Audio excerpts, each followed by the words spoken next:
జయ జయ జయ జయ జయ శ్రీ హనుమా, జయ జయ జయ జయ ప్రభుదయ గనుమా. ఆవిడికి ఆలోచన ఇవ్వాలే వచ్చింది కాబట్టి, హనుమ వచ్చిన రోజునే వచ్చింది కాబట్టి మాట్లాడడానికి ఉపశాంతిని ఇవ్వడానికి హనుమ ఉన్నారు. ఆ ఆలోచన తర్వాత రాకూడదు, ఇవ్వాలే రావాలి. ఎందుకంటే నచ్చ చెప్పేవాడు పైన కూర్చుని ఉన్నాడు. రెండు, ఆయన ప్రయోజనం అవుతుంది. ఆయన మౌనంగా బాధపడుతున్నాడు. ఎలా అసలు ఈవిడితో మాట్లాడడం, ఏమని మొదలెట్టాలి? ఇప్పుడు ఆవిడ మనస్థితి హనుమ గమనించారు. ఈవిడ ఎవరిని నమ్మే స్థితిలో లేదు. ఎవరైనా రావణాసురుడే అలా వచ్చాడేమో, ఎందుకంటే ఎవరిని చూస్తే మనం నమ్మి తీరుతామో లోకంలో, అది కాషాయ వస్త్రం. కాషాయ వస్త్రం అంటే నకర్మణాన ప్రజయా ధనీన త్యాగే నైకే అమృతత్వమానసహు.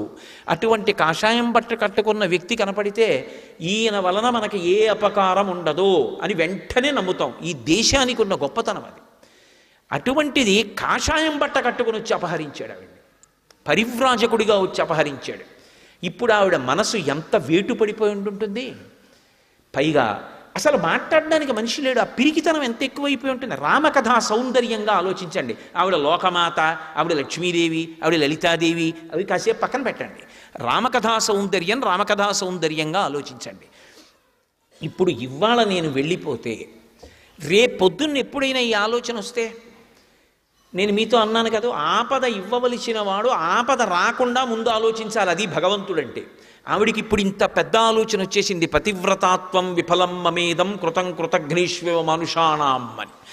ఈ ఆలోచన ఇవ్వాలే వస్తే హనుమ ఉండగా హనుమ జోక్యం చేసుకుని శాంతినిచ్చి పెడతారు. ఆ తర్వాత అటువంటి ఆలోచన రాదు. రెండు, హనుమకి మాట్లాడడానికో మంచి అవకాశం తనంత తాను అకస్మాత్తుగా వచ్చేస్తుంది. మాట్లాడి ఉంగరం ఇవ్వాలి తప్ప మాట్లాడకుండా చటుక్కును ఉంగరం ఇస్తే ఆవిడ నమ్మే స్థితిలో లేదన్న విషయం హనుమకు అర్థమవుతోంది. ఇది సౌందర్యం సుందరకాండలో. ఇదన్నీ మహర్షి వర్ణిస్తారా? మీరు రామాయణం చదివినప్పుడు ఇంతకన్నా ఉత్కంఠతో కూడుకున్న సన్నివేశం ఏముంటుంది నాకు చెప్పండి. అసలు అంత రసపట్టు, అబ్బా ఎంత ఉద్విగ్నత. ఆకలిసేస్తున్నా సరే భార్య భోజనం వడ్డించి మొట్టమొదటిసారి సుందరకాండ జరుగుతున్నాడు అనుకోండి, ఏమంటే వడ్డించేశానంటే ఉండు కాసేపు ఏం పర్వాలేదు దిక్కుమాల భోజనం రోజు చేసేది అని చదువుతాడు తప్ప ఆపగలడా? అంత అద్భుతమైన రచన. ఇవన్నీ ఎక్కడ మహర్షి చెప్పరు. ఆంతర విషయాలు మనం అర్థం చేసుకోవాలి. అందులో ఉన్న సౌందర్యాన్ని. ధర్మం కోసం కొట్టుకుంటున్నారు ఎవరైనా మనం ఎలా తప్పించుకుపోయి సుఖాలను అనుభవిద్దామని ఆలోచించట్లేదు. అది సౌందర్యం. ఇప్పుడు అని ఆ తల్లి ఆలోచించింది. మరి ఎలా చచ్చిపోవడం నేను? ఆ ఆలోచన ఇవ్వాలే రావాలి. మళ్ళీ మళ్ళీ చెప్తున్నా. తర్వాత వచ్చిందనుకోండి, ఏమైనా జరగచ్చు. హనుమ జోక్యం చేసుకోవాలంటే ఇవ్వాలే. అది భగవంతుడి యొక్క నిర్ణయం. ఆయన ధర్మాన్ని కాపాడడానికి అలా ఆలోచన చెయ్యకపోతే ఈశ్వరుడు ఉన్నాడన్న నమ్మకం లోకానికి కుదరదు.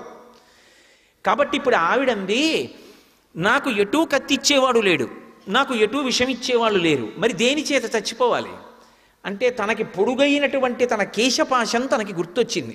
ఇప్పుడు జడతోటే చచ్చిపోతాను అని సీతాధవేణ్యుద్గ్రథనం గృహీత్వా ఉద్బధ్య వేణ్యుద్గ్రథనేన శీఘ్ర అహంగమిష్యామి యమస్య మూలం ఉపస్థిత సా మృదు సర్వగాత్రి. ఆ తల్లి, నేను ఈ పూసినటువంటి శింశుపావృక్షపు కొమ్మను ఉంచి కిందకి దానికే జట కట్టేసుకుంటాను. కానీ ఆవిడకి అలా చేసుకోవాలన్న ఆలోచన ఇవాళే వచ్చేటట్టు చేయడంలో గొప్పతనం ఈశ్వరుడు యందుంది. ఎందుకంటే హనుమ మాట్లాడడానికి ఇప్పుడు అవకాశం వచ్చింది. ఇప్పుడు ఆయన అనుకోని పరీక్ష ఆయనకు వచ్చింది. సర్వం శ్రీ ఉమామహేశ్వర పరబ్రహ్మార్పణమస్తు. స్వస్తి.